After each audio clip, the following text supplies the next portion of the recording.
An unassuming cylinder of Aswan granite, housed in the Petrie Museum London's collection under accession number 7, was for a century considered merely mundane proof that ancient Egyptians employed tubular drills. But when, in the 21st century, this artifact was placed under a scanning electron microscope, the research protocols documented the impossible. An ideal spiral groove was discovered on its surface. The pitch of this spiral indicated a rock penetration rate 500 times greater than the capabilities of modern industrial diamond-tipped drills. This tiny rock sample, extracted from the very heart of the Giza plateau, became a piece of evidence that called into question not merely construction methods, but the entire official narrative of the Old Kingdom. At that moment, the case of the Great Pyramid's construction, long considered closed, was dramatically reopened.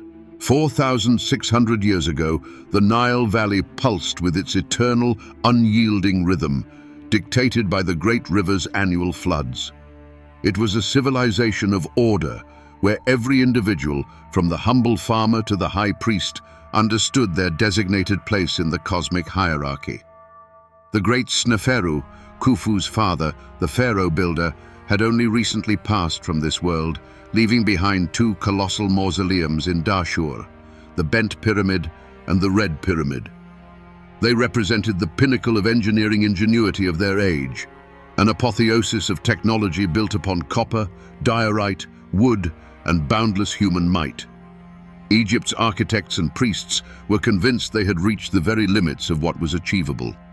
They had mastered the movement of multi-ton blocks, erected colossal structures, and oriented them with mathematical precision to the cardinal directions.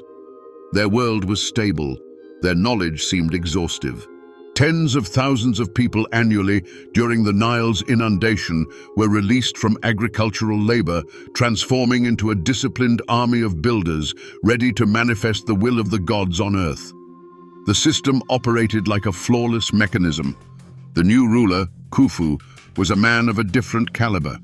His ambitions stretched far beyond merely emulating his father. He demanded not just eternity, he demanded an absolute mathematical perfection that would be more than a tomb. It would be a message carved in stone for all time. By his side stood his vizier and nephew, Hemiunu, a man whose intellect, it would later be said, transcended his era. He recognized the limitations of existing methods. He understood that for the task the pharaoh had set, brute force and copper saws simply wouldn't suffice. In the hushed quiet of temples and scriptoriums, an idea was brewing, one that stretched beyond the confines of traditional construction. While quarrymen continued by inertia to extract limestone using old methods, a select circle of initiates, led by Hemiunu, was working on something fundamentally novel. This was no mere refinement of old technologies, but a qualitative leap, a radical break from the past. The air hummed with the tension of impending change, a shift not yet comprehended by anyone save the pharaoh and his architect. On one such day, they stood upon a desolate, rocky plateau north of Memphis, which would later be known as the Giza Plateau. Before their eyes stretched nothing but sun-scorched earth and the vast horizon. Yet in their minds, a monument already towered here, one that would defy the very laws of physics. The old world, the world of the Red Pyramid and copper chisels, was living its final, quiet hours. An operation unlike anything humanity had ever conceived was about to commence. The point of no return wasn't the laying of the first stone. It was the day when the first barges arrived from Aswan, 900 kilometers to the south, navigating the Nile, carrying a cargo that silenced even the most seasoned architects, the veterans of Sneferu's great constructions. This cargo was granite, not the usual limestone blocks, but monolithic stones weighing 70 and 80 tons, harder than steel, against which the copper tools of their civilization were utterly useless. They had been transported to construct the very heart of the future monument, the king's chamber. The task Hemiunu laid out sounded like madness. These massive stones not only had to be hoisted, but also worked with unimaginable precision. They needed to be carved into perfect beams, polished to a mirror sheen, and fitted together with gaps so fine that a knife blade couldn't pass between them. Master stonemasons, whose fathers and grandfathers had built the pyramids at Dashur, approached these rose-colored giants, touched them, and then stepped back. Their verdict was unanimous. It was impossible. Processing just one such block by hand would take centuries. But Hemiunu had no intention of using old methods. In a specially cordoned off and heavily guarded sector of the plateau, a unique group of craftsmen worked. They were unlike ordinary builders. They labored in silence, without the shouts of overseers or the clang of thousands of hammers. Instead, a strange, low, vibrating hum emanated from their workshop. It was here, on specially laid rollers, that the first granite block was delivered. Reconstructing this moment is key to the entire investigation. Witnesses, if there were any, saw something inexplicable. There were no massive saws, no thousands of workers grinding away with abrasives. The tool Hemiunu's craftsmen used entered the granite as if it were made of wax. It didn't cut or crush the stone in the traditional sense. It compelled the stone itself to yield, to break apart along a perfectly straight line. Within hours, the first face of the 80-ton block was processed. The surface was flawlessly smooth, the angles impeccably straight. This was achieved with a speed and quality that defied all the experience accumulated by Egyptian civilization. Among the builders, the first questions began to arise, questions that would echo through millennia. How are they doing this? What power have they harnessed? Is this the work of humans or gods? On that day, a tectonic shift occurred on the Giza plateau. Khufu's project ceased to be merely the largest tomb. It transformed into a demonstration of technology thousands of years ahead of its time. From that moment, there was no turning back. Hemiunu had set in motion a mechanism that could no longer be stopped. A new era had begun, and its first product was to be the Great Pyramid. News of the work on the Giza plateau spread across the two lands, not as construction reports, but as dispatches from a battle against nature itself. The rumors reaching Memphis, Thebes, and even hostile tribes in Nubia were contradictory and fantastic. Some claimed Khufu had made a pact with dark gods who turned stone into clay. Others asserted he had rounded up millions of slaves, doomed to die beneath the weight of the granite blocks. None of these versions came close to the truth, yet all agreed on one thing. Something utterly beyond human comprehension was unfolding on the plateau. The most vehement resistance came from an unexpected quarter. The caste of architects and priests, the guardians of the old kingdom's knowledge. The master builders who had constructed Sneferu's mausoleums presented their calculations to the pharaoh. According to their figures, based on decades of practice, Hemiunu's project was not just ambitious, it was physically impossible. Their dogma, time-honored and unshakable, declared that processing such a volume of granite using existing methods would take not 20 years, but at least 2 centuries. They accused Hemiunu of heresy against the laws of their craft. The priesthood, in turn, saw this as a challenge to their authority. The strange hum emanating from Hemiunu's workshops sparked whispers of forbidden magic, unconnected to the official pantheon.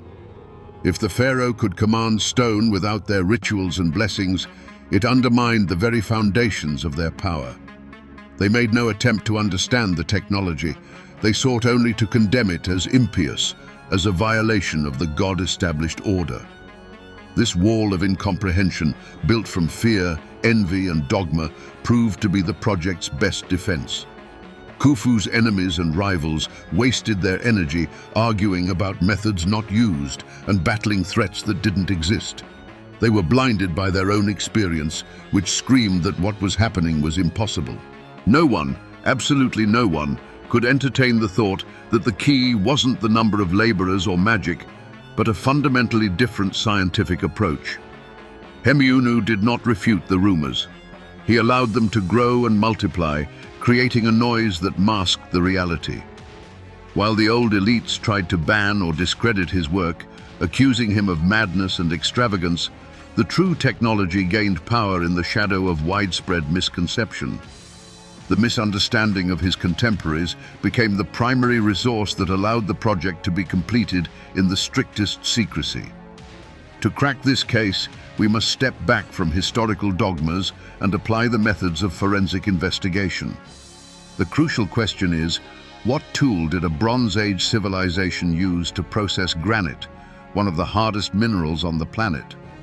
Orthodox Egyptology offers a single version, which has become an axiom: copper saws and quartz sand as an abrasive. This theory is simple, understandable, and perfectly aligns with the image of a primitive yet industrious society. But when confronted with the facts, it crumbles. Experimental archaeology has conducted dozens of tests attempting to replicate this method. The results are meticulously recorded. With two people working continuously, a copper saw with abrasive penetrates granite at a rate of approximately 2 millimeters per hour. Considering the volume of granite work in the king's chamber alone, and the relieving chambers above it, completing it with such technology would have taken at least 150 years. Khufu's project was completed, by various estimates, in 20 to 30 years. The official theory is not merely inefficient, it is mathematically impossible. The first piece of physical evidence that refutes it is the granite box in the king's chamber. It is often called a sarcophagus, but this definition is misleading. It is carved from a solid monolith. Its internal corners are perfectly square, without the rounding inevitably left by hand tools. Such precision could only be achieved with a machine mill. Moreover, its dimensions exceed those of the entrance tunnel. This means it was set in place before the walls and ceiling of 70-ton beams were constructed above it. This object was not a burial urn, but an essential, original part of the structure, the heart of the machine. The second, decisive piece of evidence is the aforementioned diorite core, number 7. The marks left on it are the ballistic forensics of an ancient tool. The spiral grooves, with a pitch of 2.5 millimeters per rotation, irrefutably testify to two things: colossal rotational speed and tremendous pressure on the rock. Calculations by materials engineer Aris Thorns and other researchers show that to leave such marks, the tool must have exerted a force of 2 tons and cut into granite at a constant rate unattainable by manual labor. A copper tube under such pressure would simply have buckled. All the evidence, the speed, the precision, the impossible artifacts, points to one conclusion. Hemiunu's weapon was not mechanics, but physics. Computer modeling, based on the core's data, indicates that the only way to cut granite with such efficiency is through the use of ultrasonic vibrations. The Egyptians' tool was not a drill, but a high-frequency resonator. It did not saw, rather, it compelled the crystalline lattice of quartz within the granite to break down from resonance, transforming the hardest stone into a pliable mass. This explains both the speed and the perfect smoothness of the surfaces. The reconstructed process unfolds like this. A mysterious energy source generated high-frequency vibrations. These vibrations were then transmitted to the stone via a bronze or copper tool, acting as a waveguide. The tool itself didn't cut.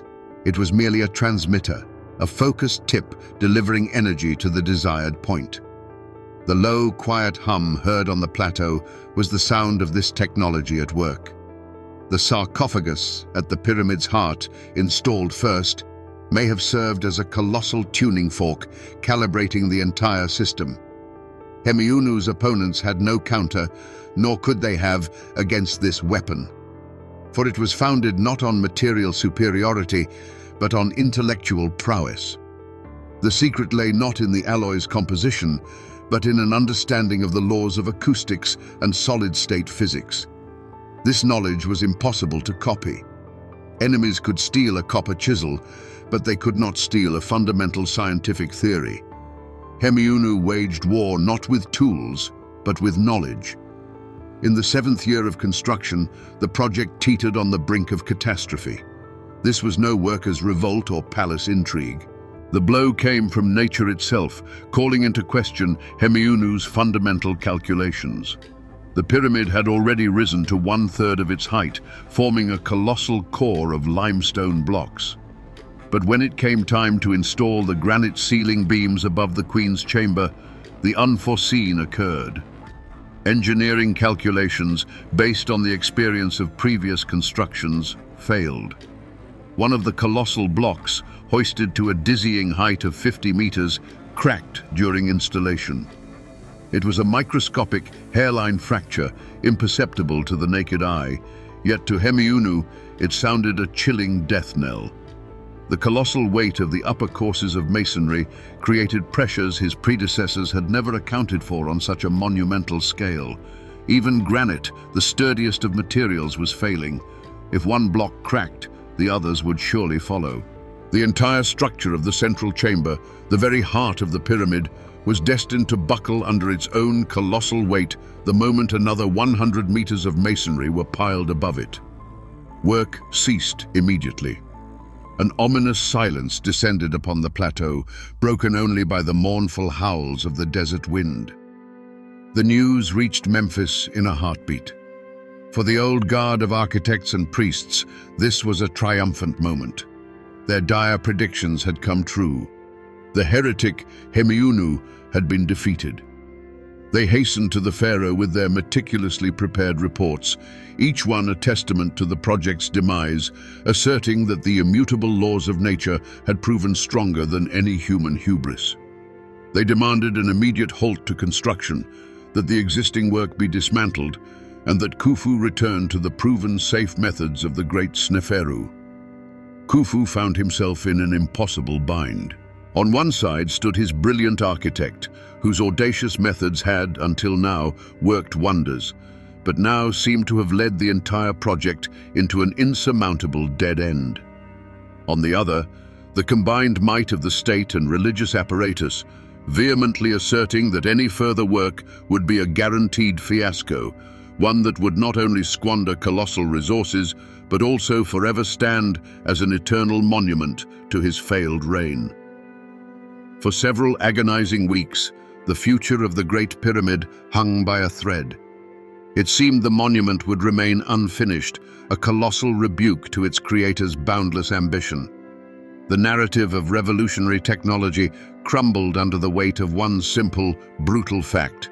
The stone had failed. This was the end. Hemiunu sequestered himself in his drafting chambers. He didn't argue with his detractors, nor did he seek justifications from the pharaoh. Instead, he returned to the fundamental data, analyzing the problem not merely as a master builder, but with the rigorous eye of a physicist. The problem was not in the quality of the granite, nor in the fault of the workers. The problem lay in static pressure, the dead, brute force that hundreds of thousands of tons of stone threatened to bring down upon the void of the king's chamber. And then, he found the solution. As simple as it was brilliant, it was a solution that illuminated the profound logic of his entire visionary design. He realized that fighting the pressure head-on was futile. It had to be redirected. In that moment, the disparate elements of his grand design, the ultra-close tolerances of the granite, the perfect fit of the blocks, the very choice of materials, coalesced into a single, crystal-clear vision. The pyramid was not conceived as a static mountain of stone. Instead, it was engineered as a unified, monolithic structure, capable of redistributing its colossal load, much like a living organism.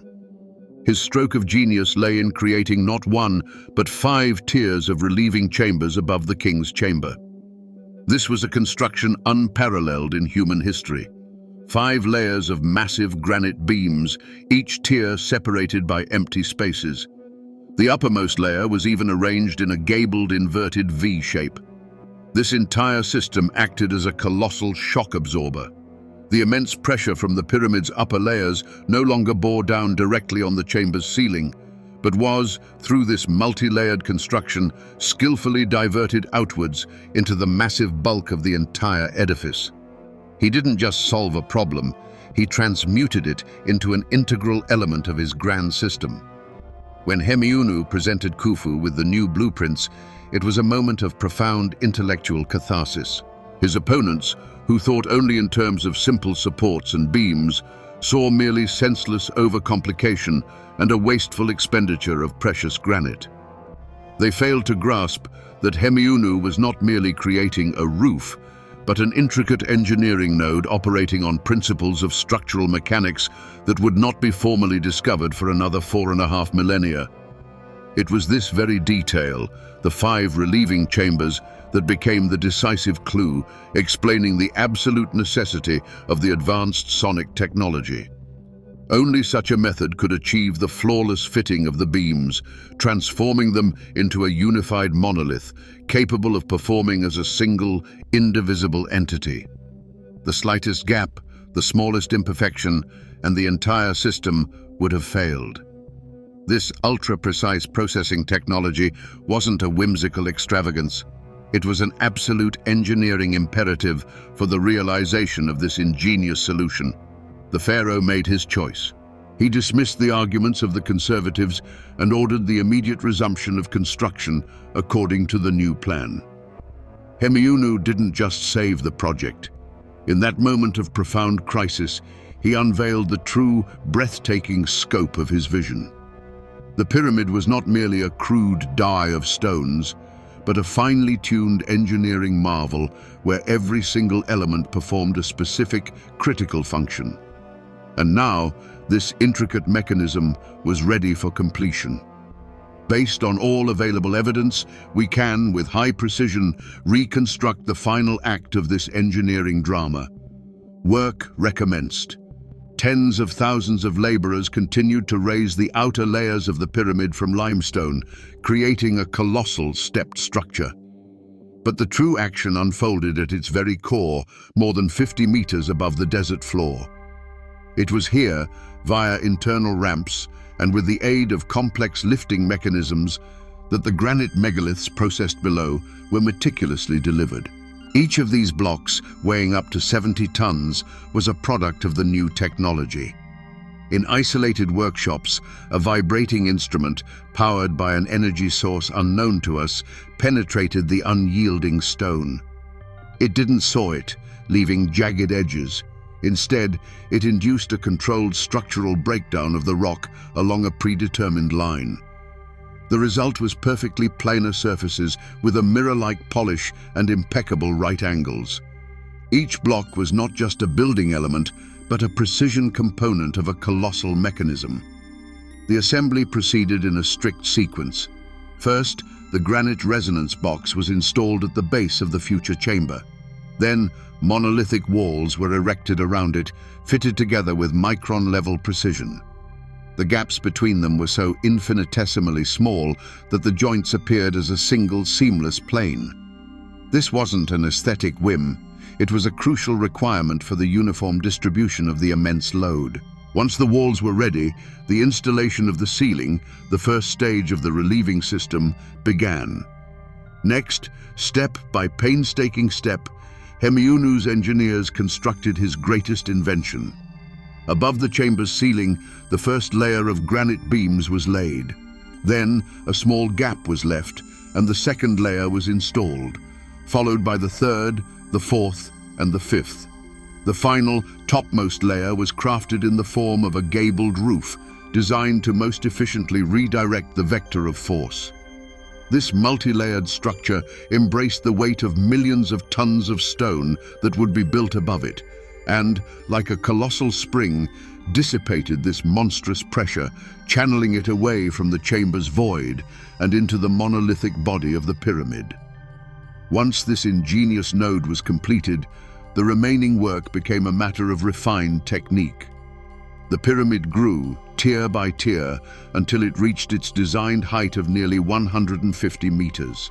The final step was the casing. The entire structure was enveloped in slabs of polished white Tura limestone, transforming it into a gleaming, perfectly smooth geometric marvel, shimmering under the sun. Hemiunu's triumph was absolute. He didn't merely construct the tallest structure on the planet, He created an object that defied every known building law of his era. This was no mere tomb in the traditional sense.